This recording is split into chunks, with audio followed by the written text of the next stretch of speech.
Pemirsa, sebanyak 8 orang korban luka dalam bencana longsor yang melanda Petung Kriono, Pekalongan, Jawa Tengah menjalani perawatan di RSUD Kajen, Pekalongan. Para korban rata-rata menderita patah tulang, luka robek, serta luka di bagian dada dan perut.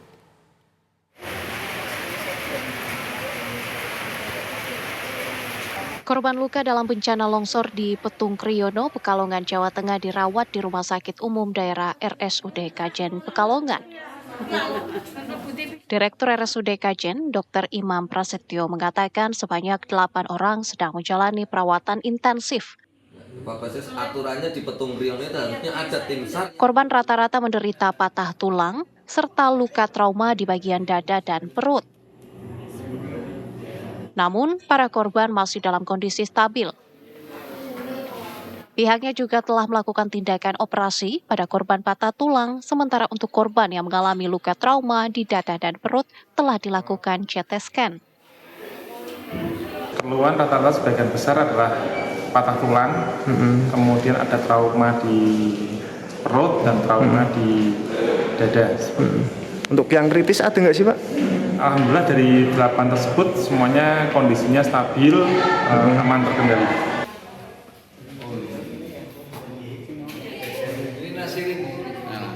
Sementara itu, pemerintah Kabupaten Pekalongan telah menetapkan status tanggap darurat selama 14 hari terkait bencana banjir dan longsor di Pekalongan, dengan melakukan penjaminan pengobatan terhadap korban bencana banjir dan longsor.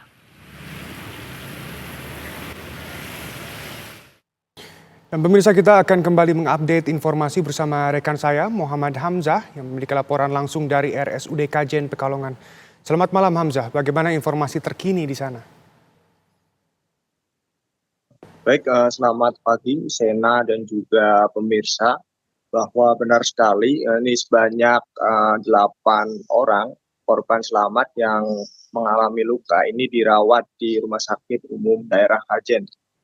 Di mana ini Sena dan juga pemirsa, mayoritas dari korban ini menderita luka fraktur, kemudian ada juga yang menderita luka sobek, dan ada juga yang menderita luka trauma di bagian dada dan juga perut. Sejumlah penanganan ini juga telah dilakukan oleh pihak RSUD Kajen, di mana untuk korban yang patah tulang ini sudah dilakukan proses operasi, maksud saya.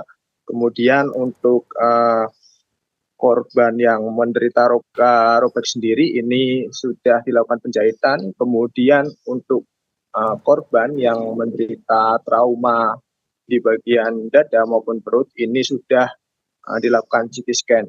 Sejauh ini dari pihak RSUD Kajen juga masih melakukan observasi terhadap para korban untuk melihat bagaimana perkembangan dari perawatan para korban longsor ini.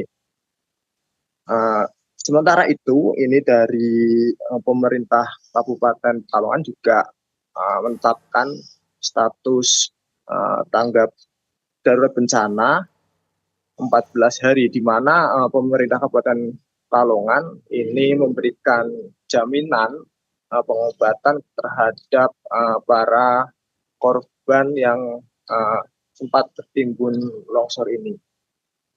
Demikian, Sena.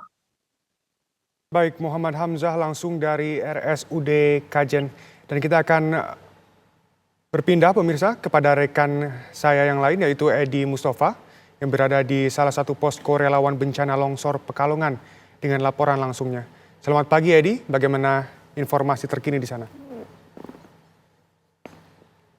Selamat pagi Sena, dapat dilaporkan saya berada di posko kesehatan tepatnya di Puskesmas Petung Kriono, di mana sebelumnya warga yang mengalami luka-luka sempat dirawat di Puskesmas ini. Namun hingga saat ini di Puskesmas ini sudah tidak ada warga yang dirawat, warga yang menjadi korban yang dirawat ini sudah tidak ada.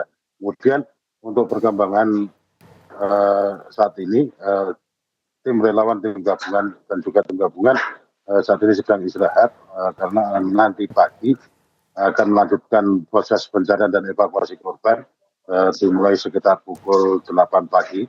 Kemudian tadi sore pada waktu penemuan dan evakuasi korban yang diantaranya adalah bernama Aisyah dan Ta'ari ini. Ta'ari ini ditemukan di aliran sungai yang agak jauh dari titik lokasi longsor. Kemudian ada salah satu bayi yang berumur 5 bulan yang bernama Abian itu ditemukan dengan dari rumah korban ini berjarak sekitar 20 meter yang dimana kondisinya tertimbun tanah.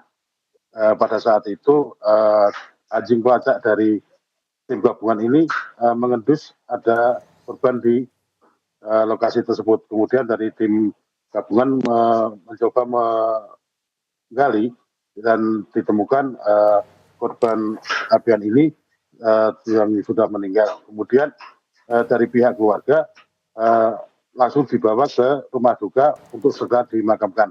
Sedangkan ibu dari Abian ini sendiri yang juga menjadi korban itu sudah ditemukan pada hari Selasa kemarin dalam kondisi meninggal juga. Kemudian untuk korban yang keempat yaitu saudara Taati itu tadi sore itu ditemukan di aliran sungai, tepatnya di sekitaran jembatan yang putus. Kemudian sempat dibawa ke posko kesehatan ini, kemudian segera dibawa ke rumah duka untuk segera dimakamkan.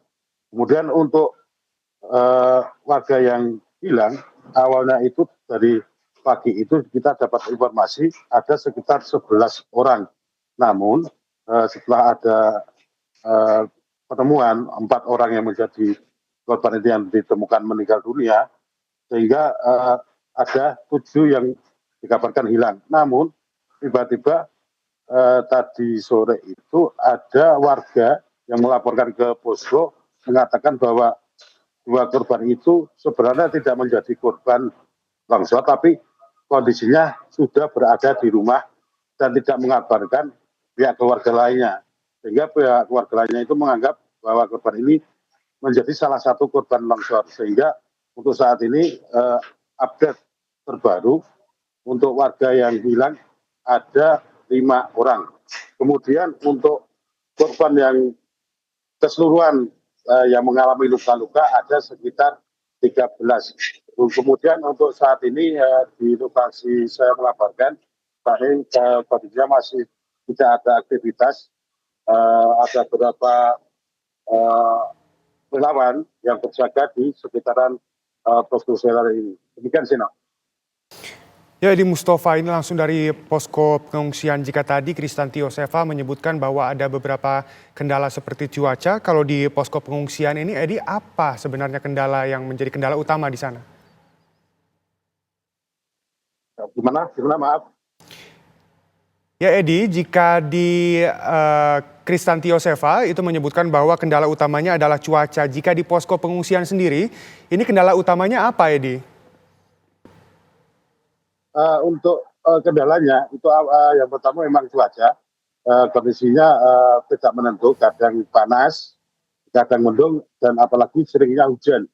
Hujan ini yang menjadi kendala utama bagi tim gabungan melakukan pencarian dan evakuasi korban, karena di tempat lokasi longsor ini, tempat beberapa korban yang dikabarkan tertimbun tanah longsor ini, kondisi tanahnya itu masih labil, sehingga dikhawatirkan dari tim gabungan ini akan muncul longsor susulan.